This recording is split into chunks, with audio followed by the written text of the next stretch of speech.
Que Dieu soit béni. Est-ce que ton voisin t'a fait un compliment? S'il ne t'a pas fait un compliment, sa salutation n'est pas complète. Fais un compliment à ton voisin. Dis-lui, tu as une belle chemise, tu es bien habillé. Je suis content de te voir.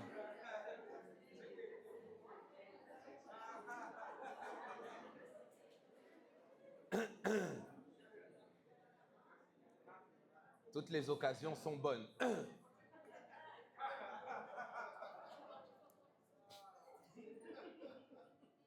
Bon, on ne sait jamais, on se salue comme ça et puis, hey, tu es joli, hein? Hey, tu es beau.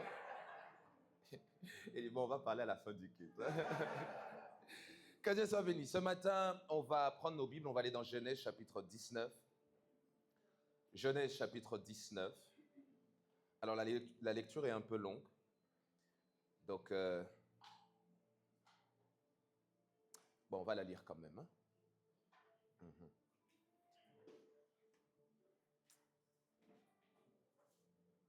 Genèse chapitre 19. Bon, on va prendre que le verset... On va prendre ensemble uniquement le verset 26. Genèse chapitre 19, le verset 26. Aide-moi à dire à ton voisin, positionne-toi, positionne-toi. Positionne-toi. Change de voisin, dis-lui, positionne-toi, positionne-toi. Genèse chapitre 19, verset 26, nous y allons ensemble. 1, 2, 3. La femme...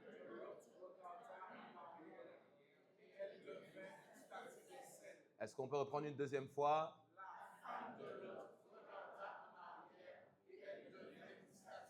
Est-ce qu'on peut lire une dernière fois?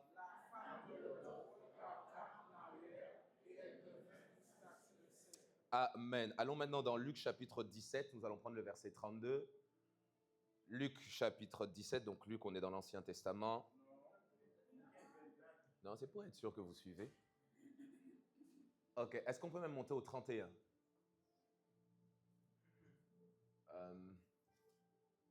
Ok, on va lire à partir de 31.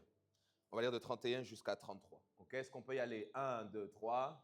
En ce jour-là, que celui qui sera sous le toit et qui aura sanctifié dans la maison ne descend pas pour répandre, et que celui qui sera dans les champs ne retourne pas en arrière. Souvenez-vous de la femme de Lot. Celui qui cherchera à sauver sa vie la perdra, et celui qui la perdra la retrouvera. Et ensemble nous disons Amen. Le texte que nous avons lu, le premier texte, on est dans Genèse chapitre 26. Et la Bible nous parle ici, lorsque vous remontez à partir du verset 1er, la lecture est assez longue, mais je nous encourage à la faire à la maison. La Bible va nous parler d'un homme qu'on appelait Lot. Lot, on le retrouve bien avant parce que Lot est un proche, un lien de famille avec une personne qu'on appelle Abraham. Et lorsque Dieu va demander à Abraham de quitter sa patrie dans Genèse chapitre 12, de quitter la maison de son père, Dieu parle à Abraham, il lui dit quitte la maison de ton père, mais Abraham a la bonne idée de prendre Lot avec lui alors que personne ne lui a rien demandé. Donc les problèmes commencent. Ensuite, il va avancer avec Lot, ils vont aller de l'avant, et puis Abraham va se rendre compte que les bergers de Lot, le troupeau de Lot est en train de grandir, le mien est en train de grandir, donc bon, on va avoir un problème, toi et moi, donc il faut qu'on se sépare. Et la Bible dit que Abraham va dire à Lot, Lot, regarde où tu veux aller, choisis, je te laisse le libre champ, tu vas, et moi je me dirigerai autre part. Et la Bible parle du fait que Lot maintenant est parti et Lot s'est éloigné. Et on retrouve toujours l'histoire de Lot et on avance un peu plus loin dans le chapitre 19 où la Bible parle de Lot habitant dans un territoire qu'on appelle Sodome et Gomorrhe. Et la Bible parlant de Sodome et Gomorrhe, lorsque vous lisez le chapitre 19, vous remarquez que cet endroit était un endroit spécial. Un endroit terrible. Quelqu'un dit avec moi terrible. Oui, un endroit qu'il ne faut pas fréquenter. Parce que lorsque vous lisez le texte dans Genèse chapitre 19, la Bible dit un jour, il y a deux êtres, semble-t-il ici des anges. Du reste, la Bible précise au verset 1er, deux anges arrivèrent à Sodome et Gomorrhe. Et ces deux anges vont entrer maintenant dans la maison de Lot. Et vous savez, Sodome et Gomorrhe, Dieu avait déjà vu le péché de Sodome et Gomorrhe et Dieu avait pris la décision de détruire. Je passe les détails. Abraham avait prié, avait intercédé, dit Seigneur, si tu n'y trouves que quelques justes, s'il te plaît, aie pitié de ces justes-là, ne détruis pas la ville. Dieu a dit, ok, à plusieurs reprises, Abraham va prier, mais au final, Dieu dit, le mal est trop grand et je ne trouve même pas un juste ou plusieurs justes qui pourraient faire que je ne détruise pas la ville. Et la Bible dit, deux anges vont arriver dans la ville et vont entrer chez Lot. Et la ville est tellement ancrée dans le péché, vous n'avez aucune idée, que les anges entrent chez Lot. Vous me suivez? Suivez-moi bien. Des anges entrent dans la maison de Lot. Les hommes de la ville arrivent devant chez Lot. Dit Lot, on a vu 2 beaux gosses entrer. Fais-les sortir pour que nous les connaissions. Bon, pour ceux qui ne sont pas trop habitués au langage biblique, tu vois, pour que nous les connaissions, ce n'est pas pour qu'on fasse connaissance à lui, comment tu vas? Tu vas bien? Non. C'est pour avoir des relations avec. C'est-à-dire des hommes qui vont s'approcher de la maison de Lot, ayant vu des anges, certainement d'apparence humaine, et qui ont dit à Lot, nous on aime ces beaux garçons, faites-les sortir. C'est-à-dire que même les anges qui sont entrés disent, hey! Un ange qui se fait draguer par un homme. Ça veut dire que même là, les anges disent à Lot, non. On ne peut pas, c'est pas possible. Lot essaye de négocier, dit non, s'il vous plaît, ne faites pas ce que vous êtes en train de faire. Lot lui-même perd la raison, parce que Lot dit, j'ai des filles à la maison. Un jour, je ferai une étude biblique sur ce monsieur, parce qu'il y a un truc qui cloche. Il dit, j'ai mes filles à la maison. Et du reste, quand vous lisez l'histoire, vous vous rendrez compte que les filles qu'il avait étaient certainement déjà mariées, parce qu'on parle des gendres de Lot. Donc lui, il a des filles qui sont déjà avec des hommes et il est prêt à laisser ses filles. Que Dieu nous fasse grâce. Bonjour, une parenthèse que je referme. Lot a un sérieux problème. Parce qu'il était prêt à abandonner ses filles. Et quand on va arriver ici sur la femme de Lot, vous remarquerez que Lot aussi a la responsabilité dans le fait que sa femme s'est retournée et qu'elle s'est transformée en statue de sel. Mais ça, je réserve ça pour les hommes. Je vais faire un séminaire avec les hommes sur Lot, pour s'assurer que... Non. Je ferme la parenthèse, je continue. Et la Bible dit, Lot commençait à perdre la tête, proposant ses filles. Et puis les hommes refusent, ils disent, non, on veut ces hommes-là qui sont entrés. Et la Bible continue, à partir du verset 13, plutôt, à partir du verset 12, les anges vont dire ici à Lot, ils disent, qui as-tu encore ici? Gendre, fils, fille et tout ce qui t'appartient dans la ville, fais-les sortir de ce lieu, car nous allons détruire ce lieu. Parce que le cri contre ses habitants est grand devant l'Éternel. L'Éternel nous a envoyés pour le détruire.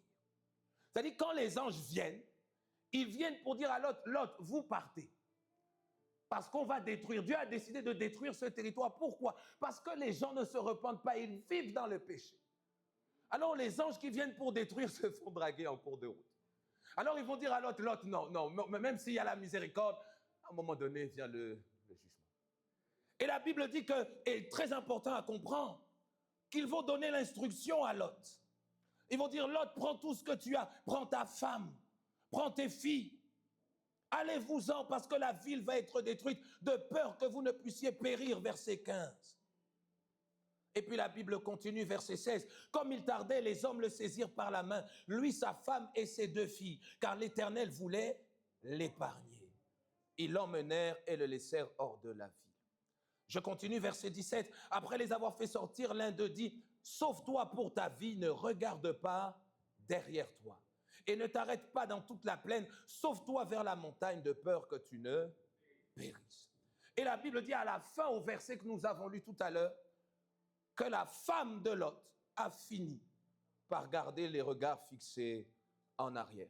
Dans Luc chapitre 17, parallèle important, c'est que Jésus lui-même, enseignant sur son retour, la Bible parle de lorsque Jésus va revenir, il enseigne sur son retour, et parmi les exemples qu'il va donner à ne pas imiter, il cite la femme de Lot. On a lu au verset 31, si on peut remonter, il dit ce jour-là que celui qui sera sur le toit, qui aura ses effets dans la maison, ne descende pas. C'est-à-dire le jour où Jésus revient, le plus important est devant. Que celui qui est en train d'aspirer à ce qui est devant ne se retourne pas vers ce qui est derrière. Et puis il continue. Qui ne prennent pas ces effets qu'il y aura dans la maison, ne descendent pas pour le prendre. Que celui qui sera dans les champs ne retourne pas non plus en arrière. Et puis à la fin, il revient et dit, souvenez-vous de la femme de Lot. En d'autres termes, mes frères et sœurs, ici, Jésus est en train de dire, vous ne pourrez pas saisir ce qui est devant et en même temps garder les regards fixés sur ce qui est derrière. Dis à ton voisin, positionne-toi, on arrive. Hein? Positionne-toi. Je dis, Jésus prend cet exemple comme étant l'exemple à ne pas reproduire. Cette histoire doit donc attirer notre attention par la qualité des leçons que nous devons en tirer. Première leçon que nous devons en tirer, c'est que la Bible parlant ici de la femme de Lot, dit la femme de Lot regarda en arrière. Dis à ton voisin la direction du regard. Alors que Dieu avait un projet pour eux, que Dieu avait un plan pour eux, que Dieu leur a donné une parole claire, mes amis.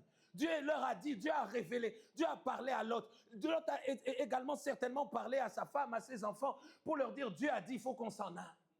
Pourquoi? Parce que là où on est, on ne peut pas prospérer. Là où on est, on ne peut pas avancer. Là où on est n'est pas un bon endroit, n'est pas un bon environnement. Ce que Dieu a pour nous est devant, il faut qu'on avance. Mais la femme étant en cours de route, se détourne et regarde en arrière. Je dis alors que Dieu ouvrait la porte de la délivrance devant elle, son attachement au passé ou aux choses passées l'ont figé dans le temps. Dieu avait un projet de délivrance. Parce que quand vous allez dans 2 Pierre chapitre 2, le verset 7, la Bible dit que Lot tourmentait son âme jour et nuit. Parce que Lot était juste au milieu de gens injustes. Ça t'est déjà arrivé d'être dans un environnement où tout ce qui t'entoure est profane. Et chaque jour, toi-même, quand tu vas au travail, tu pries, Seigneur, tiens-moi, tiens-moi, tiens-moi, tiens-moi, tiens-moi. Toi-même, quand tu arrives au travail, tu trembles déjà parce que tu sais que, Seigneur, ça va être compliqué pour moi. La Bible dit que Dieu savait que tous les jours qu'il faisait, Lot était tourmenté. Pourquoi? L'environnement dans lequel il était, le tourmenté jour et nuit, était néfaste pour lui. Mais j'ouvre une parenthèse que je referme, je reviendrai. Vous savez, dans la vie, il est possible d'avoir un cœur qui s'attache aux choses qui nous détruisent. J'y arrive. Oui. Je dis son attachement au passé ou encore aux choses passées l'ont figé. Pourtant, dans le verset 17, on l'a lu. Ici, ils vont dire à Lot et à sa famille, après les avoir fait sortir, l'un d'eux dit, sauve-toi pour ta vie, mais ne regarde surtout pas derrière.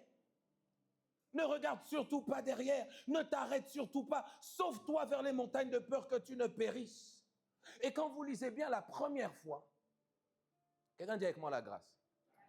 La première fois que Dieu leur demande de sortir, la Bible dit qu'ils ont pris tellement de temps à tergiverser que ce sont les anges qui les ont pris pour les déplacer. Quelqu'un dit avec moi la grâce. Sauf que quand vous lisez bien, les anges n'ont fait ça qu'une fois.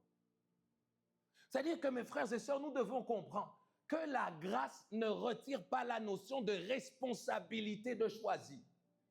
Les anges ont vu qu'ils sont tellement en train de traîner que si on ne fait rien, ils vont périr. Les anges sont venus, ils ont dit, guys, on y va. Ils les ont pris, ils les ont emmenés. Mais quand ils les ont emmenés, ce n'était pas encore terminé.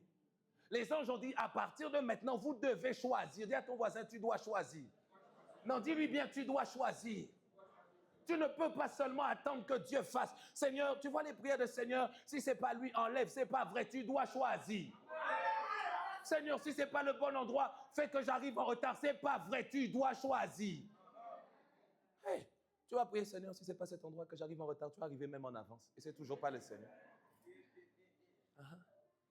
Oui, Dieu les avait fait sortir la première fois.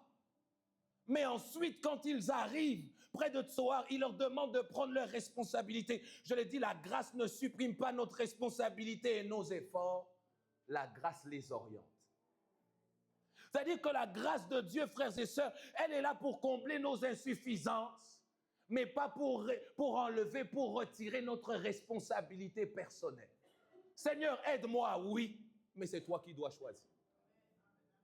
Seigneur, aide-moi, je n'ai pas la force. Oui, je vais te donner la force, mais c'est toi qui dois choisir. Tu dois choisir. Dis à ton voisin, tu dois choisir. Tu dois choisir. Je dis, la grâce de Dieu ne supprime pas notre responsabilité, surtout chez nous les chrétiens. de plus, en tout cas les gens. Chers enfants de Dieu, retrouvons la notion de responsabilité. Dis à ton voisin, voisin, il y a des choses que Dieu ne fera pas à ta place. Il y a des choses que Dieu ne fera pas à notre place. Dieu peut nous porter, c'est vrai, mais il nous demandera de choisir. Alors nous devons apprendre à nous positionner. C'est comme ça que même quand tu lis dans Deutéronome, dans l'Ancien Testament, la Bible dit, c'est Dieu qui parle. Il dit, j'ai mis devant toi la vie et la.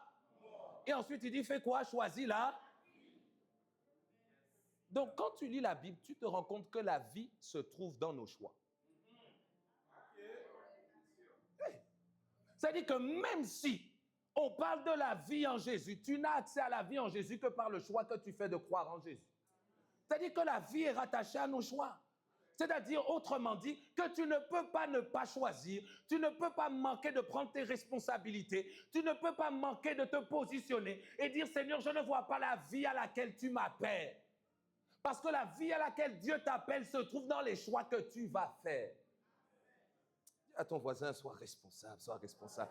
Ce matin, tu voulais que le pasteur te dise, prie, le Seigneur va tout faire pour toi, il va faire pour toi. Dis à ton voisin, ce matin, c'est toi qui vas faire, c'est toi qui vas choisir. Dis-lui alors, choisis bien. Dis-lui, choisis bien. Je dis, tu dois te positionner. Beaucoup passent à côté de ce que Dieu a pour eux. Pourquoi? Parce qu'ils ne veulent pas se positionner. Ils ne sont pas résolus. Ils ne sont pas, ici quand on parle de résolus, c'est-à-dire, ils ne sont pas fermement décidés à. Quand vous lisez la parole de Dieu, Élie vient et parle. Il dit, jusqu'à quand allez-vous clocher des deux côtés? Il dit, si l'Éternel est Dieu, allez après lui. Mais si Baal est Dieu, allez après lui. Pourquoi est-ce qu'il faudrait toujours être dans le ni chaud ni froid? Dans l'à peu près. Non, bon, Dieu, oui, mais. Je veux m'engager, mais. Je veux m'engager, mais. Je veux aller, mais. Je veux croire en Jésus, mais. Il y a toujours un mais qui te refroidit dans ton positionnement. Je veux avancer, Dieu m'a dit, mais. C'est-à-dire, il y en a qui marchent avec des prophéties, mais ne s'accomplissent pas. Pourquoi? Parce qu'ils ne se positionnent pas. C'est-à-dire, même si on reprophétise sur toi, même si on met l'huile d'onction sur toi, tant que tu ne te positionnes pas, ça ne s'accomplira. Oui. Même si tu chantes, il y a une prophétie sur ma vie. Je ne peux pas échouer. Je t'assure que même avec une prophétie, tu peux échouer aussi. Tu vois, les amens sont faibles, hein, parce que quelqu'un dit, et la chanson alors? Ah oui. Parce qu'elle exige un positionnement. Ce n'est pas Dieu qui a parlé à Moïse pour lui dire, c'est toi qui vas entrer dans la terre promise. Je pose la question, est-ce que Moïse est entré? Alors, pourquoi? Ça exige un positionnement, mes amis. Ça exige un positionnement. Je dis, beaucoup passent à côté de ce que Dieu a pour eux parce qu'ils ne veulent pas se positionner. Ils ne sont pas résolus. Ils n'ont pas pris de fermes décisions. Et la femme de Lot en a été victime. Pourquoi? Si vous ne décidez pas fermement, vous serez toujours tenté de jeter un œil en arrière. La femme de Lot est déjà sortie. Mais à un moment donné, qu'est-ce qui peut pousser quelqu'un qui a déjà fait le pas de sortir? Et à un moment donné, il se dit, quand même, c'est l'indécision, le manque de ferme résolution. C'est-à-dire qu'elle se dit dans son cœur, il y a peut-être quelque chose que j'ai manqué. Il y a peut-être quelque chose que je n'aurais pas dû laisser. Mais on t'a dit, sors parce que le territoire va être détruit. Mais certainement que dans son cœur, il y a son cœur qui était attaché à certaines choses qui étaient restées dans ces territoires-là. Oui. Parce que le plus gros problème du positionnement n'est pas d'abord dans nos œuvres ou nos actions, c'est d'abord dans le positionnement du cœur. La Bible dit, là où est ton cœur, c'est là où sera ton trésor. C'est-à-dire, pendant que Dieu est en train de lui dire, sortez, le trésor est devant, son cœur lui dit, non, tu as laissé ton trésor derrière. Pose la question à ton voisin, où est ton trésor? Où est ton trésor? Où est ton trésor? Où est ton trésor? Mon frère, sois intelligent. Si tu as une sœur, tu n'es pas marié, elle n'est pas mariée, dis, où est ton trésor? Tu dis, mon trésor, c'est toi.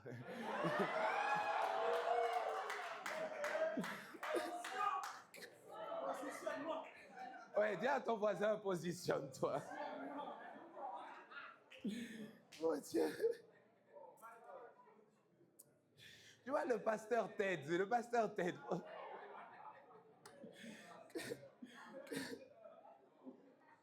Que Dieu soit béni.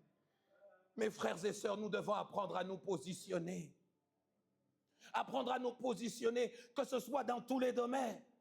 Je l'ai dit tout à l'heure, le Seigneur a mis devant nous la vie et la mort. Elle nécessite que l'on se positionne. Quand vous allez dans l'Apocalypse chapitre 3, l'ange va parler à l'église de Laodicée. Il dit ceci, il dit, parce que tu es ni chaud et parce que tu es ni froid, il dit, je te vomirai de ma bouche. Mais pourquoi est-ce que le texte biblique dit ça? Parce que quand vous prenez le contexte, l'église de Laodicée se trouve entre deux villes. La ville de Hiérapolis en haut et la ville de Colosse en bas. Et la ville de Hiérapolis était connue parce qu'il y avait des eaux thermales, eaux chaudes qui faisaient... bon, vous connaissez ça, hein, ouais, ceux qui vont dans les spas, tout ça. Quand l'eau a des vertus pour la santé. Okay? Donc l'eau ici était connue pour le fait de dire, cette eau-là est de qualité. Elle sert pour le bien-être de ceux qui la consomment.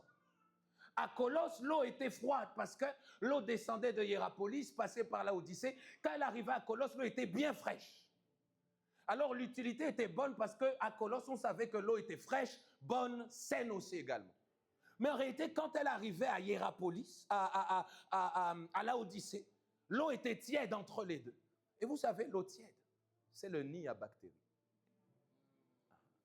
Ça veut dire quoi? Aussi longtemps que tu n'es pas positionné, c'est à ce moment-là que tu verras que les grandes tentations commencent à arriver.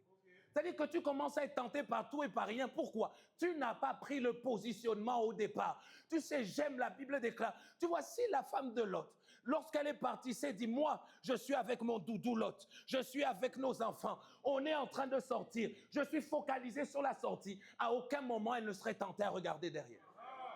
Pourquoi est-ce qu'elle a été tentée? Parce que chaque fois qu'elle sort, elle dit, est-ce que je fais bien de le suivre? Est-ce que c'est la bonne chose? Est-ce qu'on est bien en train d'obéir? Est-ce que c'est la bonne chose à faire? Pendant qu'elle est en train de douter dans son positionnement, c'est là que les tentations commencent à l'assaillir. Dis à ton voisin, positionne-toi. Positionne-toi. Pourquoi est-ce qu'il y a des gens qui sont tentés de tromper leur femme? Parce que dans le cœur, c'est pas clair.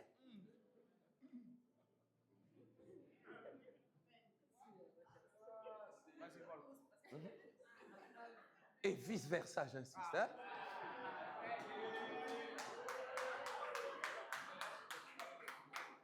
Mais pourquoi? Parce que c'est pas clair dans le cœur. Et si, et peut-être que, et imaginons que, et pourquoi que, mais quand tu n'es pas clair, tu vas être tenté par des choses auxquelles tu ne pensais jamais être tenté. Tiens à ton voisin, positionne-toi, positionne-toi. Dis-lui, positionne-toi. Oui, positionne-toi, cela est important. Église, nous devons apprendre à nous positionner. Que ce soit dans notre foi. La Bible dit, ayant les regards fixés sur... Tu dois apprendre à te positionner dans ta foi. Tu dois apprendre à te positionner dans ta marche. Tu dois apprendre à te positionner en fonction des paroles que Dieu t'a données. Tu dois apprendre à te positionner en fonction des prophéties que tu as reçues. Tu dois apprendre à te positionner. C'est comme ça, mes amis, laissez-moi nous dire, lorsque tu apprends à te positionner en fonction de ce que Dieu a dit, il y a des relations que tu n'auras pas, il y a des fréquentations que tu n'auras pas, il y a des environnements dans lesquels tu n'entreras pas, il y a même des opportunités que tu ne saisiras pas. Hier, on parlait avec les hommes. Les hommes, nous sommes là. Ça, c'est les hommes. Tu vois, l'homme, quand tu dis tu es là, il est obligé de...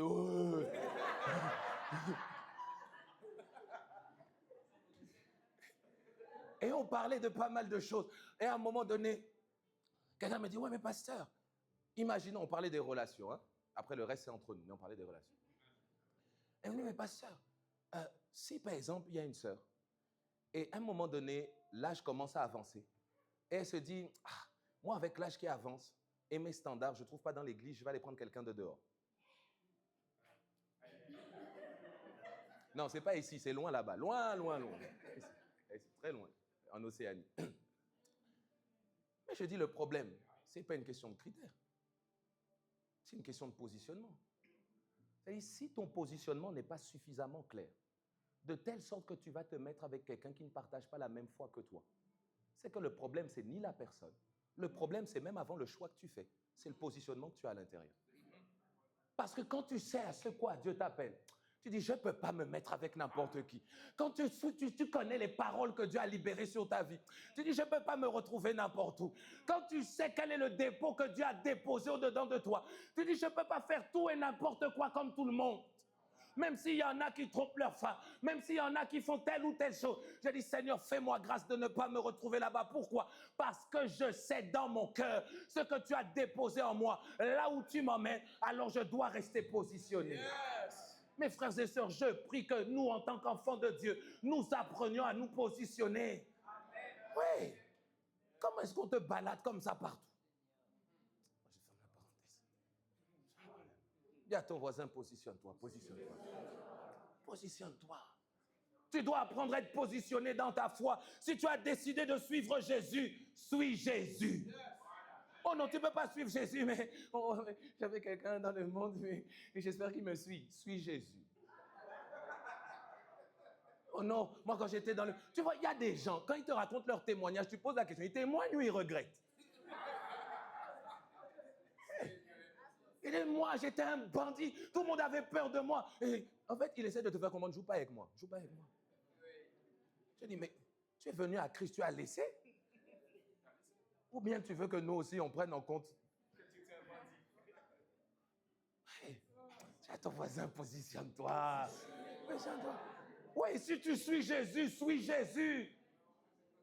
Si tu as décidé de marcher d'après la parole, obéis et marche d'après la parole. Combien d'enfants de Dieu ne sont pas positionnés? Oui, je veux marcher d'après la parole, mais quand ça m'arrange, je fais des détours. Quand ça m'arrange, je fais des détours.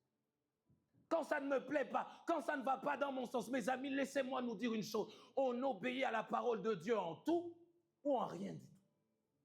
Ça exige un positionnement radical dans le cœur. Parce que quand la Bible te demande de ne pas faire telle chose, quand la Bible te dit que tu dois partir, c'est la même Bible qui te demande de le faire.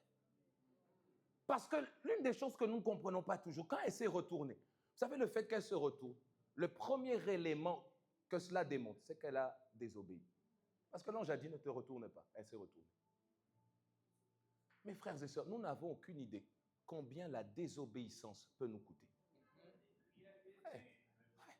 On n'a aucune idée. Parfois, pour un moment, 5 minutes de plaisir, tu mets la parole de Dieu de côté. Et tu dis, bon, c'est qu'une fois, c'est qu'une fois. La désobéissance, qu'une fois la parole de Dieu, mes amis, peut nous exposer à des conséquences qui sont graves. La femme de l'autre, mes amis, n'a jeté qu'un coup d'œil. Les Anglais diraient side eyes. Peut-être qu'elle n'a même pas tourné la tête. Elle a tourné l'œil pour voir. La Bible dit conséquence, statut de scène. Oh my God. Jusqu'à présent.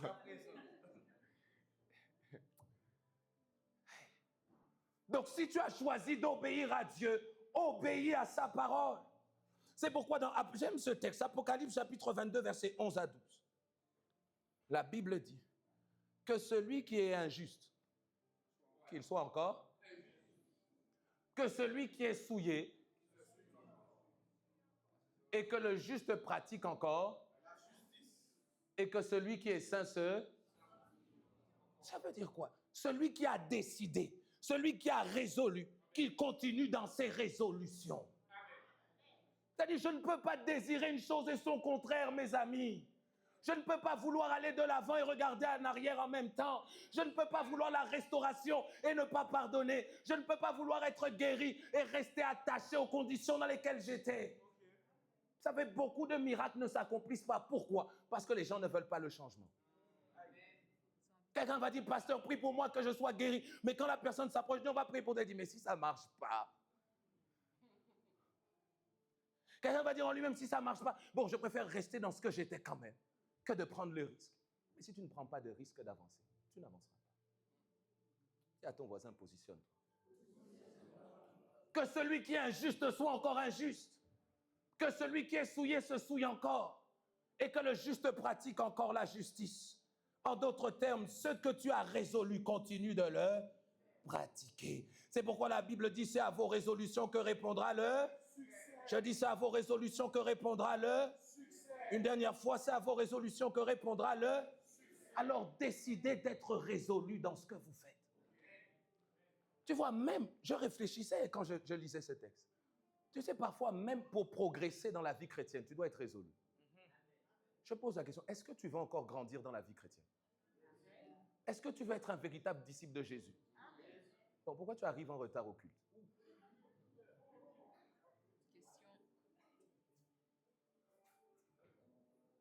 Mes amis, le constat est simple. C'est qu'on ne peut pas poursuivre une chose et dans nos actions faire tout le contraire. Je veux devenir un disciple de Jésus. La Bible est claire. Il y a des conditions pour le devenir. Mais si dans mon cœur, je ne me positionne pas, la seule chose que je fais, bon, si je peux aller à l'église, j'y vais. C'est pas si je peux aller à l'église, j'y vais. C'est que je sais que dimanche matin, je suis au culte. Amen. À moins que je travaille. Bon, j'ouvre une parenthèse. Quand je dis que je travaille, c'est pas non, oh bon, la semaine, j'ai autre chose à faire et puis dimanche, je trouve un job. Tous les dimanches, je trouve un job et puis je ne vais pas à l'église.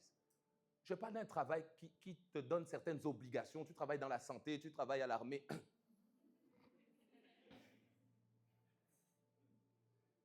Qui a des obligations qui font que. Mais si tu ne te positionnes pas, tu n'auras jamais l'occasion de faire ce que tu dois faire. Même dans ta vie de prière, si tu ne te positionnes pas pour mettre ton réveil ne va pas sonner tout seul. Et quand tu vas commencer la journée, tout va venir pour t'empêcher de prier. Si tu ne t'arrêtes pas pour lire ta Bible, tu ne te positionnes pas en disant « Moi, je veux devenir un disciple de Jésus. Il faut que je lise ma Bible chaque jour. » La journée ne te donnera aucune opportunité d'aller lire ta Bible. C'est le positionnement, mes amis, qui change. C'est le positionnement qui facilite la discipline. Parce que je sais ce que je veux. Je me positionne pour avoir ce à quoi j'aspire.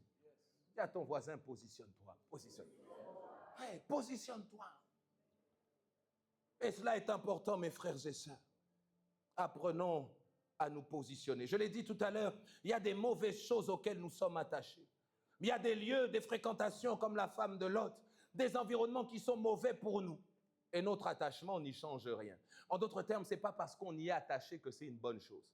Il y a ton voisin, il y a des choses desquelles il faut que tu te détaches. Et quand bien même aujourd'hui, tu ne te rends pas compte que ce n'est pas bon. C'est peut-être pas bon pour aujourd'hui, mais ce n'est pas bon pour ta destinée. Et ça, la femme de Lot le savait. Elle savait que le lieu qu'elle était en train de quitter n'était pas bon. Elle savait que le territoire de Sodome et Gomorrhe était sous le coup de la justice de Dieu parce que le territoire était en horreur aux yeux. Elle le savait que ce n'était pas bon. Mais elle a quand même décidé de tourner ses regards. Je l'ai dit et je le redis, rester volontairement attaché aux choses que nous devons laisser en connaissance de cause a toujours des conséquences. En d'autres termes, ce que je sais que je dois laisser, si je ne le laisse pas, j'en subirai moi aussi les conséquences. Dieu n'était pas censé détruire la femme de Lot. Dieu a dit, je vais détruire Sodome et Gomorrhe. Mais la femme de Lot, restant attachée au territoire de Sodome et Gomorrhe, a subi les conséquences de la destruction de Sodome et Gomorrhe. C'est comme ça que j'aimerais dire à quelqu'un, quand Dieu te demande d'abandonner certaines choses, c'est pour que tu évites de subir les conséquences qui sont rattachées à ces choses. On parlait encore hier avec les hommes. Les hommes, vous êtes là? C'est les hommes, pardonnez-les. On était en train de discuter et puis il y a quelqu'un qui a témoigné. Et quand il témoigne, il dit, les gars, ça vous est déjà arrivé de prendre un poteau? En d'autres termes, d'entrer, de penser que la relation, ça va aller, et puis qu'à la fin, ça ne donne rien. Et puis il raconte l'histoire, il dit, tous les voyants étaient verts. Semble-t-il que tous les voyants étaient verts. Mais à la fin, la personne lui a dit, rouge. Mais lui pensait que tout était vert.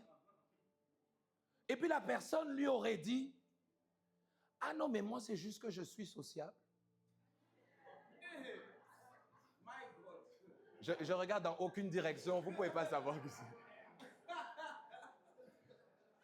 Moi je suis sociable, je fais ça avec tous les hommes. Pas de jugement, c'est une histoire. Mais la morale de l'histoire, c'est quoi? C'est que bon, aujourd'hui, Dieu lui a fait grâce, très grâce. Vraiment.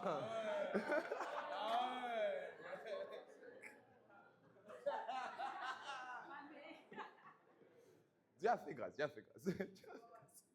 Oui. Alors maintenant, quelqu'un lui a posé la question, et la personne alors? Mais lui-même se rend compte, il dit, mais moi, ma situation a avancé. Mais la personne qui a fait ça avec moi, aujourd'hui, elle n'en est nulle part. Mes frères et sœurs, parfois quand Dieu nous demande de quitter, quand Dieu nous demande de laisser, quand Dieu nous demande d'abandonner, quand Dieu permet que ça ne fonctionne pas, pour que l'on puisse prendre une autre direction, gardez à l'esprit que le plus souvent, c'est pour vous protéger, vous. Ouais. Moi-même, dans ma marche avec le Seigneur, je me souviens quand je me suis converti, je ne connaissais pas encore ma femme, j'ai vu comme ça une sœur à l'église.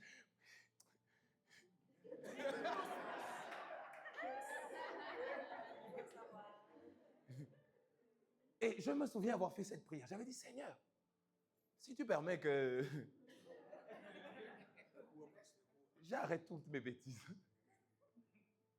Aujourd'hui, non, je vous assure, Dieu m'en est témoin.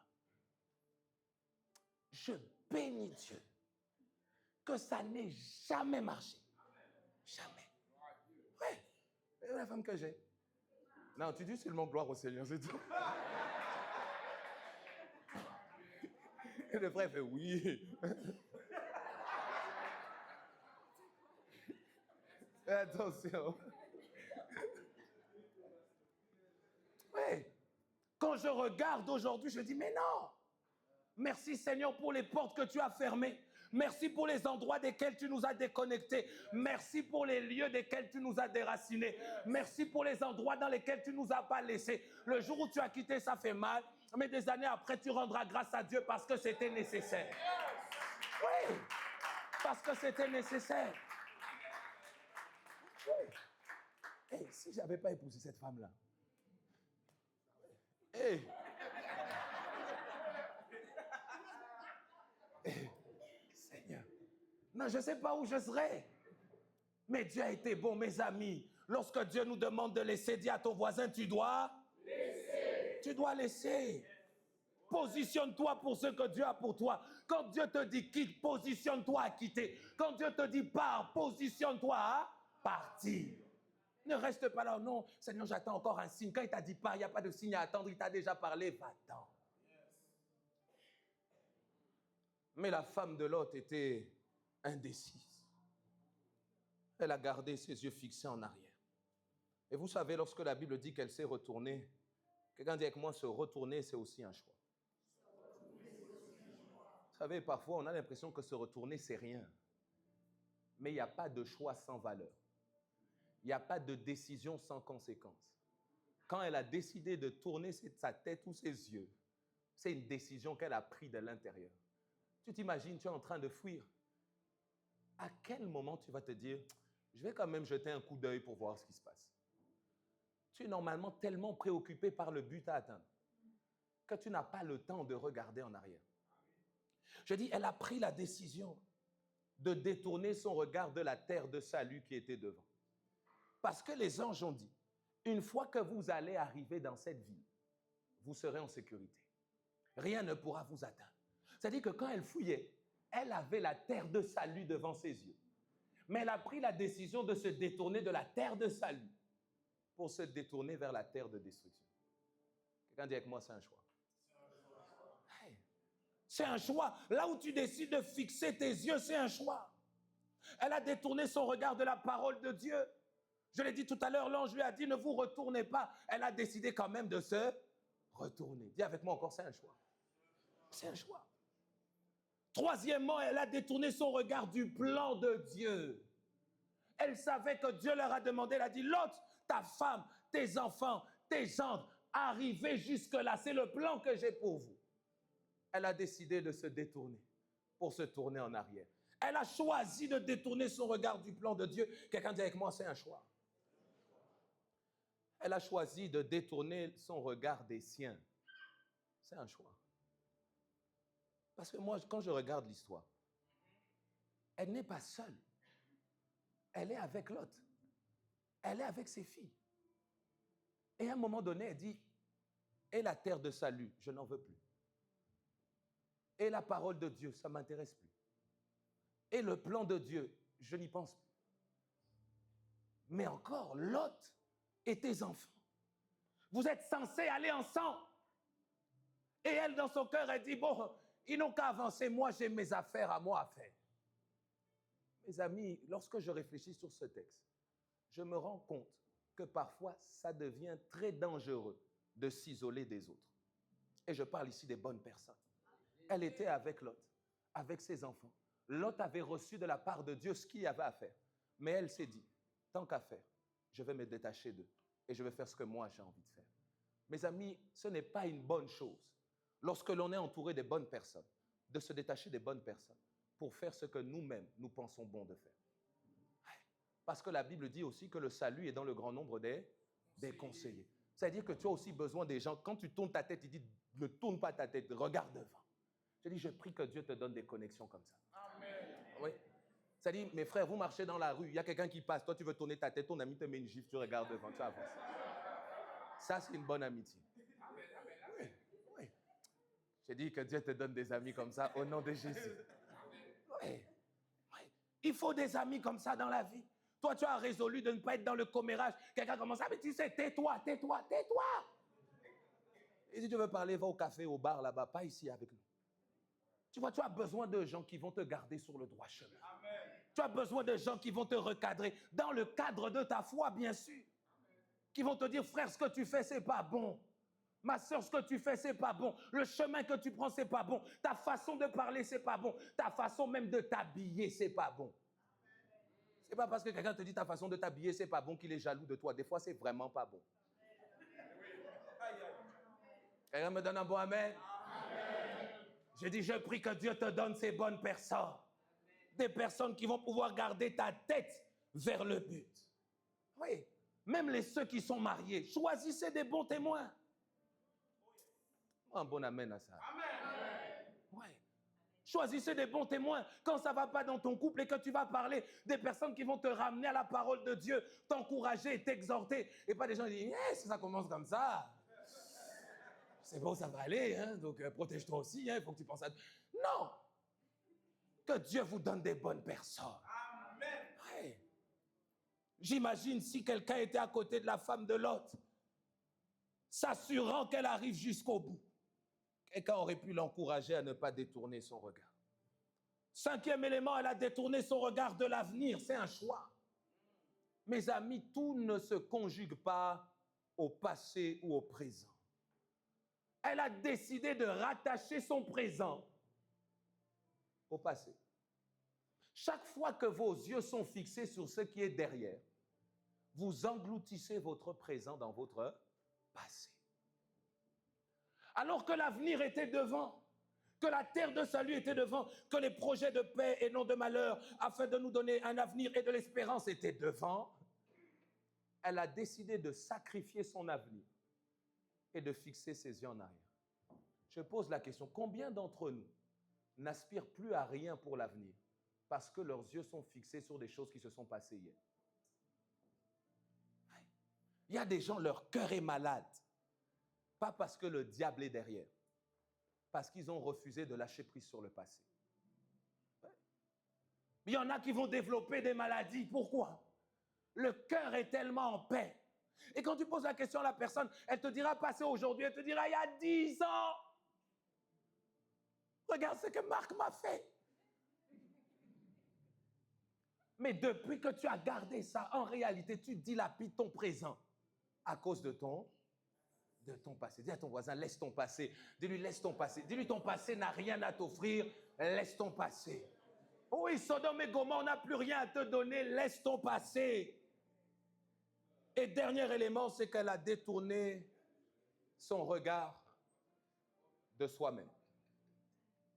Elle a détourné son regard d'elle-même. Vous savez, quand vous observez bien, quand vous commencez à tellement fixer votre passé, vous finissez par vous oublier. Ouais.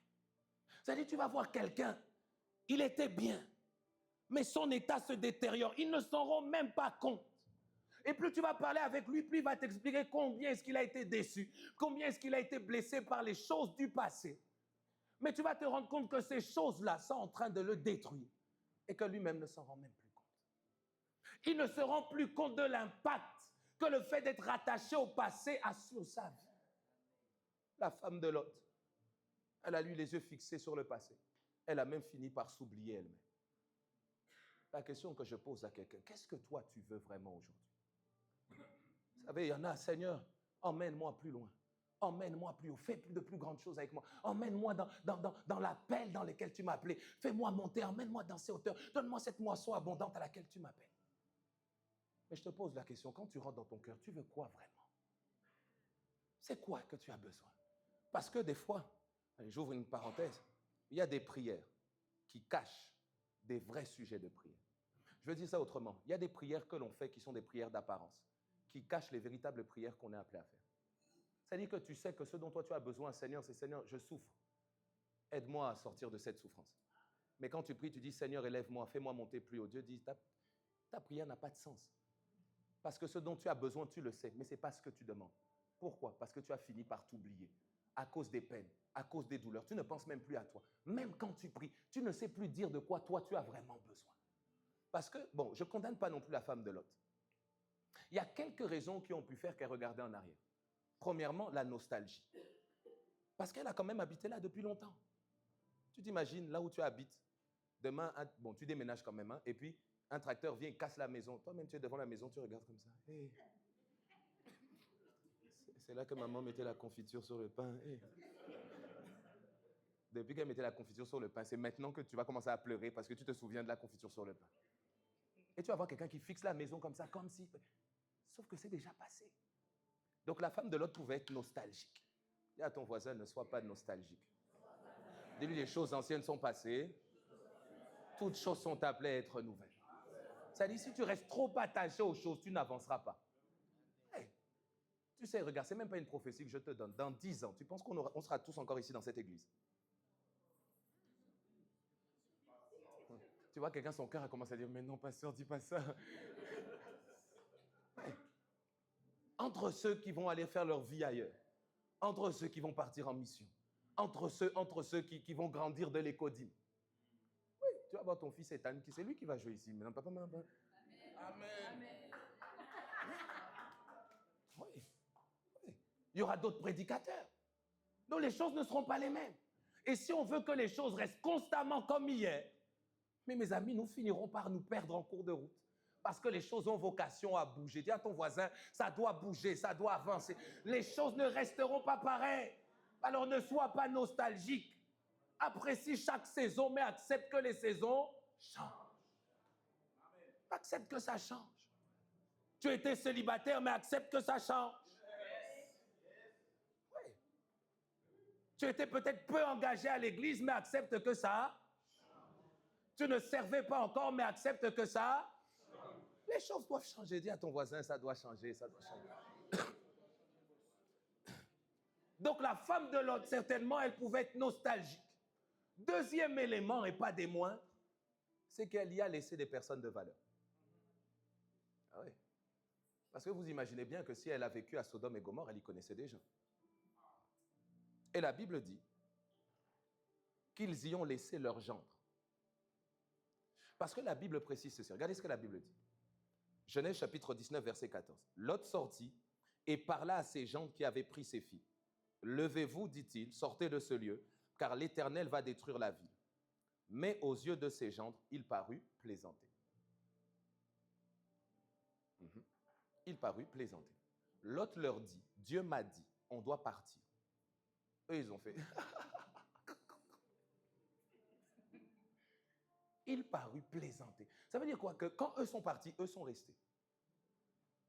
Alors imaginez peut-être que c'est aussi la douleur d'une femme qui voit les gendres de ses filles être consumés par le feu. Alors quand elle se retourne au-delà de la nostalgie, il y a la douleur des séparations. Mes amis, j'ai appris dans la vie, il y a des séparations qui sont nécessaires si Dieu veut t'emmener encore plus loin. Amen. Ouais. Il y a des séparations qui sont nécessaires. Ça, excusez-moi de nous le dire, mais il y a des séparations qui sont nécessaires si tu veux entrer dans ta destinée. Il y a des séparations qui sont nécessaires si tu veux monter. Il y a des séparations qui sont nécessaires si tu dois avancer. Il y a des séparations qui sont nécessaires si tu dois vivre le plan que Dieu a pour ta vie. Tu dois accepter certaines séparations. Il y en a qui n'avancent pas. Pourquoi? Parce qu'ils n'acceptent pas de se séparer. Quand vous lisez le livre du prophète Ésaïe, Ésaïe était déjà prophète, mais la Bible dit l'année de la mort du roi Osias. C'est-à-dire, c'est quand il y a eu cette séparation-là que le ciel s'est ouvert sur la vie d'Ésaïe. Mes amis, il y a des choses que Dieu ne fera dans nos vies que lorsqu'il nous aura au préalable séparés de certaines personnes, mais encore mieux de certains environnements. Amen. Dis à ton voisin, il y a des groupes que tu dois quitter. Dis-lui, il y a des groupes que tu dois quitter. Bon, dis-lui, il y a des groupes physiques que tu dois quitter. Dis-lui, il y a des groupes WhatsApp que tu dois quitter. Dis-lui, il y a des chaînes WhatsApp que tu dois quitter.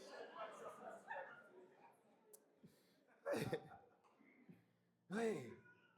Elle y a laissé ses gens. Ou troisième encore élément, c'est qu'elle y a laissé ses biens matériels. Et dans le texte qu'on a lu dans Luc chapitre 17, la Bible dit, si le retour de Jésus arrive et que quelqu'un a laissé les biens dans sa maison, qu'il ne retourne pas à ses biens. Pourquoi? Parce que s'il retourne à ses biens, ça veut dire que le plus important pour lui dans son cœur, c'est pas ce qui est en train de se faire et que Jésus arrive, c'est les biens qu'il a laissés dans la maison.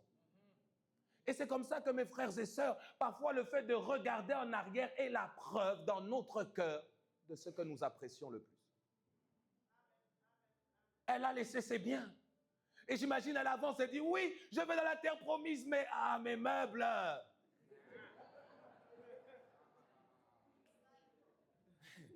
C'est ça, là, j'ai but. Ouais, c'est cher. Donc les biens avaient tellement de valeur que combien même il y avait les biens les plus précieux que Dieu lui avait promis, elle a préféré dilapider les biens les plus précieux qui étaient cachés dans la promesse pour aller saisir des biens temporels qu'elle possédait déjà. Mes frères et sœurs, la Bible dit, nous sommes bénis de toute forme de bénédiction spirituelle. Où ça? Dans les lieux célestes en Christ. Mais le temps que ça devienne matériel, tu peux aussi attendre. Est-ce que le fait de ne pas avoir aujourd'hui entre les mains fait que je ne suis pas béni? En tout cas, je suis béni. Ne me vois pas comme ça, je suis béni. Amen. Hey, je suis béni. Hey, c'est beau si j'ai une couronne en or ici, mais toi, tu ne vois pas, c'est pas... Ouais. Ouais. Mais elle a préféré dilapider. Elle dit non, c'est trop loin. Et vous savez, parfois, dans notre positionnement vis-à-vis de Dieu, c'est la même chose. Il dit, Seigneur, tu me demandes de laisser le péché. Tu me demandes d'abandonner cette relation. Tu me demandes de me positionner pour grandir dans la foi. Tu me demandes de m'attacher, de suivre pour devenir un disciple. Seigneur, ça me demande beaucoup parce que Jésus a dit à ses disciples, hey, si tu ne préfères pas moi à tes parents, ta mère, ton père et toutes ces choses, il dit, tu ne peux pas me suivre. Donc, c'est tellement exigeant qu'on dit, Seigneur, ça demande de beaucoup trop perdre. Qu'est-ce que moi j'ai à gagner maintenant? C'est quoi le deal? Dieu dit, tu vas d'abord perdre. Ne parle pas d'abord de gagner. Ne parle pas d'abord de gagner. Tu vas commencer par perdre. Si on vous a prêché, quand tu viens à Christ, tu vas tout gagner. Hey, attends d'abord. Tu vas commencer par perdre. C'est comme ça que les gens viennent dans la foi. Et tu vois des gens qui sont fragiles dans leur foi, même 10 ans après. Pourquoi? Ils ne sont jamais positionnés sur le fait, Seigneur, je suis prêt à mourir. Et je sais que si je meurs, c'est alors que j'ai gagné la véritable vie. Dis à ton voisin, tu vas perdre. Dis-lui, tu vas perdre. Tu vas perdre. Tu vas perdre. Ouais. On a le contre-exemple, c'est Moïse. Dans le livre d'Hébreux, chapitre 11, la Bible dit, Moïse préféra être maltraité quelque temps avec ses frères que pour avoir pour peu de temps la jouissance du péché. Pourquoi? Parce que Moïse habitait dans la maison de Pharaon. Il pouvait avoir des femmes en grand nombre. L'argent en grand nombre. Il avait accès à tout. Mais il dit, je préfère souffrir avec mes frères et gagner la promesse de Dieu que de jouir du péché maintenant et de tout perdre à la fin. Pose la question à ton voisin, qu'est-ce que toi tu choisis? Qu'est-ce que toi tu choisis? Dis-lui, qu'est-ce que toi... Voisin, tu n'es pas obligé de lui répondre. Tu n'es pas obligé. En tout cas, si tu lui réponds, c'est soit oui, soit non. Je ne sais pas, n'est pas une réponse acceptée ce matin. Hey. Il faut te positionner. Elle, il est ça, les biens. Elle n'a pas eu le temps de prendre les biens avec elle. Donc certainement, cela a été aussi une raison pour elle de se tourner en arrière. Mes frères et sœurs, cela est seulement la preuve que dans son engagement, elle n'était pas entière. Elle a décidé de partir avec Lot et les autres. Mais il y a encore des choses dans leur cœur, dans son cœur, qui la retenaient. Ce matin, je pose la question à quelqu'un. Tu as pris des décisions, c'est vrai. Mais qu'est-ce qui te retient à l'intérieur? Qu'est-ce qui te retient d'être entier dans le choix que tu as fait? Qu'est-ce qui te retient d'être entier dans la décision que tu as prise? Qu'est-ce qui te retient d'être entier? Qu'est-ce qui te retient? Tu as dit cette année, je vais m'investir pour grandir dans la foi. Qu'est-ce qui te retient de le faire pleinement? Si c'est une relation qui te distrait, est-ce que c'est un besoin qui est devenu tellement grand à tes yeux que ton besoin t'a fait oublier le Seigneur? Et le fait qu'il est capable de pourvoir à tous tes besoins selon la grandeur de sa richesse. Qu'est-ce qui fait que dans ton cœur, tu ne te positionnes pas entièrement? Qu'est-ce qui te retient d'être entier? Qu'est-ce qui te retient de t'engager entièrement, de te positionner entièrement? J'ai dit la femme de Lot, elle n'était pas entière. Elle est partie. Elle a pris la décision d'aller, mais en cours de route, parce qu'elle n'était pas entière, elle s'est retournée. Et je le dis ici, mes frères et sœurs, je l'ai dit tout à l'heure, porter les regards en arrière. Choisir, parce que la femme de Lot a choisi. Mais choisir les mauvaises choses a toujours des conséquences. Et la Bible dit, ce qu'elle a choisi a conditionné ce qu'elle est devenue. Parce qu'elle a choisi de regarder en arrière. Cela a conditionné ce qu'elle est devenue. Parce qu'elle a choisi de ne pas lâcher prise avec le passé. Cela a conditionné ce qu'elle est devenue. Parce qu'elle a choisi de désobéir à la parole de Dieu. Cela a conditionné ce qu'elle est devenue. Parce qu'elle a choisi de laisser le plan de Dieu pour regarder à ses priorités personnelles. Cela a conditionné ce qu'elle est devenue. Je pose encore la question ce matin, qu'est-ce que toi tu décides de choisir? Ce qu'elle a choisi a conditionné ce qu'elle est devenue. Et je vais conclure ici avec maintenant ce que l'apôtre Paul dit, parce que en réalité, même dans Luc chapitre 17, verset 32, quand Jésus donne l'exemple de la femme de Lot, il dit, souvenez-vous de la femme de Lot, il ne donne pas un bon témoignage de la femme de Lot.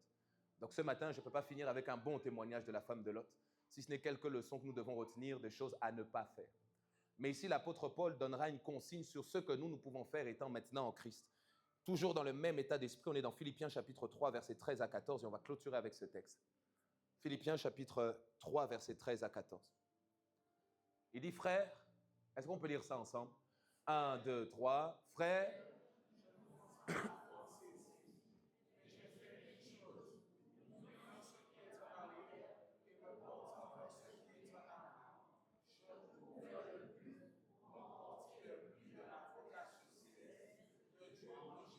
Et nous disons, Amen. L'apôtre Paul résume ici, il dit ceci. Il dit, je ne pense pas avoir saisi ce que je dois saisir. Mes amis, quand je nous demande de nous positionner, je ne suis pas en train de dire que se positionner, c'est arriver. Se positionner est nécessaire pour arriver. Mais nous ne sommes pas encore arrivés.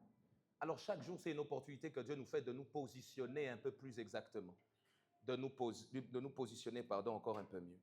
Il dit, je ne pense pas avoir saisi, mais il dit, voici ce que je fais une chose. Oubliant ce qui est en arrière. Je voudrais dire à quelqu'un ce matin, laisse ce qui est derrière. Ouais. Paul dit, ce qui est derrière, je le sais, mais j'ai pris la décision de laisser. Ce qui est en arrière, je le connais, mais j'ai pris la décision de ne plus me focaliser là-dessus. Ce qui est en arrière, certes, il y avait de bonnes choses, mais il y avait aussi de moins bonnes choses. Mais je décide de ne plus en tenir compte. Et ensuite, il dit, non seulement j'oublie ce qui est en arrière, mais je me porte vers ce qui est en avant. Et là, je prie pour nous, ce message a vocation, mes frères et sœurs, à nous encourager. Non seulement à ne plus regarder en arrière, mais à nous porter vers ce qui est devant. Peut-être que les 3 ou 4 mois de l'année ont commencé et tu es toujours focalisé sur des choses qui sont derrière toi. Mais je dis, je prie pour le restant des mois de l'année, que tu apprennes à te porter vers ce qui est devant. Dis à ton voisin, regarde devant. Oui, dis-lui, avance devant. Parce que tu ne peux pas avancer derrière dans tous les sens. Et puis il dit non seulement, regardez le niveau de positionnement et d'engagement. Remonte s'il te plaît. Il dit, je me porte vers ceux qui en avant. Ensuite, continue. Il dit non seulement je me porte, il dit je me prédispose à y aller. Il dit je me prédispose pas seulement, je vais. Il dit non pas seulement je vais, il dit je cours. Je cours vers le but. Cela démontre un niveau d'engagement dans sa démarche où l'apôtre Paul dit je n'y vais pas à moitié. Je dis je prie dans le nom de Jésus que dans les positionnements que tu vas décider d'adopter, que tu n'y ailles pas à moitié. Que tu n'y ailles pas à moitié. Si tu t'engages dans la foi, que tu cours dans la foi. Si tu t'engages dans la croissance spirituelle, que tu cours pour vivre cette croissance spirituelle. Peu importe le canal dans lequel tu t'engages, que tu ne t'engages pas à moitié. Oui. Je dis que tu ne t'engages pas à moitié. Si tu veux servir Dieu davantage, que tu ne t'engages pas à moitié. Il dit, je cours vers le but pour remporter le prix de la vocation céleste de Dieu en Jésus. Il est en train de dire, je cours, mais le fait de courir ne veut pas dire que c'est entre mes mains. Il dit, je cours avec la pensée d'y arriver. Mes frères et sœurs, il n'y a rien de plus décourageant que de s'engager dans quelque chose dont on doute sur le fait que ça va fonctionner. C'est-à-dire qu'aujourd'hui, tu as commencé ta marche avec Dieu. Et puis au final, tu te dis, est-ce que vraiment Jésus revient? Genre, est-ce que vraiment tout ça c'est vrai? Est-ce que vraiment il y a le paradis, il y a l'enfer? Quand tu commences à entrer dans le doute à ce niveau-là, même ta foi en Jésus n'a plus de sens. C'est comme ça que l'apôtre Paul, quand il parle aux Corinthiens, il dit ceci. Il dit, il y en a parmi vous qui prêchent que la résurrection n'existe pas. Il dit, mais moi j'ai un problème avec ça. C'est-à-dire que si Jésus n'est pas ressuscité, nous aussi on ne sera pas ressuscités. Donc si on n'est pas ressuscité, si on ne sera pas ressuscité, que Jésus n'est pas ressuscité, ce qu'on vous prêche, ça ne sert absolument à rien. Il dit, mais si on espère en Jésus que dans cette vie-là, ben alors ça n'a plus de sens. Alors il dit, celui qui espère en Jésus que pour cette vie-ci est le plus malheureux de tous les hommes. Mes frères et sœurs, si on n'a pas la conviction que ce qu'on est en train de faire, ça va aboutir, tu risques de te décourager en cours de route. Parce que peut-être que la femme de Lot, je termine ici, elle était en train de fuir et la Bible dit que Dieu a lancé du soufre sur la ville de Sodome et Gomorrhe. Bon, le soufre, ça fait beaucoup de poussière. Certainement qu'elle voyait le nuage de poussière arriver. Peut-être qu'elle s'est dit en elle-même, est-ce que j'arriverai à temps? Et le fait qu'elle se pose la question, elle s'est retournée en arrière. Parfois, ce qui nous pousse à nous tourner, c'est l'incertitude du lendemain. Parce que tu ne crois pas que ça va marcher. Parce que tu ne crois pas que ça va fonctionner. Mes amis, personne n'a la prétention de dire aujourd'hui, je suis en Christ. Et je tiendrai jusqu'à son retour. Personne ne peut avoir la prétention de dire, je ne chuterai jamais. Mais qu'est-ce qui fait que chaque jour, on a la ferme assurance de rester dans ce en quoi on est? C'est parce que, Seigneur, je ne sais pas comment tu vas le faire, mais tu le feras quand même. Amen. Seigneur, je n'ai peut-être pas la force, mais je sais que tu es là, que tu es fidèle, ça va marcher. Amen. La Bible dit, Paul parle à Timothée, il dit, je sais que celui qui a fait ce dépôt-là, il a la puissance de le garder jusqu'à la fin. Seigneur, même quand moi je faiblirai, je sais que tu me tiendras. Même quand moi je ne tiendrai plus, je sais que ta main me secourra. Même quand moi je traverserai le feu, je sais que tu seras avec moi. Même si la persécution venait à souffler, Seigneur, je sais que tu ne m'abandonneras pas. Même si ça ne dépend plus de mes forces. Je n'ai pas cru en toi parce que moi j'en suis capable. J'ai cru en toi parce que tu m'as dit que si je crois, tu m'emmèneras à destination. Alors je continue à croire, mes amis. Crois que ça va marcher quand tu t'engages. Crois que lorsque tu te donnes entier à Dieu, que tu marches dans la sanctification, que Dieu n'est pas ingrat pour oublier. Oui. Quand tu marches dans la sainteté, mon frère, ma soeur, lorsque tu décides de ne pas te compromettre, Dieu te donnera un bon mari et une bonne femme.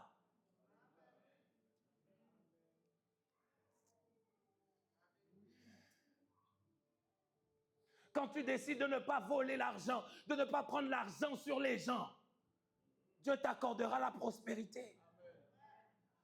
Mes amis, il y a des bénéfices à s'accorder à la parole. Il y a des bénéfices à marcher en étant positionné pour le Seigneur. Il y a des bénéfices à demeurer dans la foi. Il y a des bénéfices à ne pas se compromettre. Il y a des bénéfices à ne pas céder à la tiédeur. Il y a des bénéfices à rester zélé jusqu'au bout. Il y a des bénéfices. Même quand tu sers Dieu, ne dis pas je vais réduire. Continue à servir le Seigneur. Sois positionné. Parce que la Bible dit Dieu n'est pas ingrat pour oublier l'amour dont nous avons fait preuve pour son nom et les services que nous rendons encore jusqu'à présent au sein. Ça veut dire que quand je fais ces efforts pour dire Seigneur, même si c'est dur, je te sers. Même si je suis un peu fatigué, je te sers. La Bible me dit Dieu n'est pas ingrat pour oublier. Je Dis à ton voisin, tu dois être conscient que ça va marcher. Tu vois, au point où on en est, on n'a pas, dis à ton, on n'a pas le choix. Dis-lui, on n'a pas le choix. Dis-lui, ça marche ou ça marche. Dis-lui, ça fonctionne ou ça fonctionne. Dis-lui, on avance ou on avance. Dis-lui, on gagne ou on gagne. Dis-lui, bien, on triomphe ou on triomphe. Dis-lui, ça s'accomplit ou ça s'accomplit. Mais bien aimé, ce matin, tu n'as pas d'autre choix. Soit tu avances, soit tu seras un exemple comme la femme de l'autre qu'on va citer comme une personne à ne pas imiter.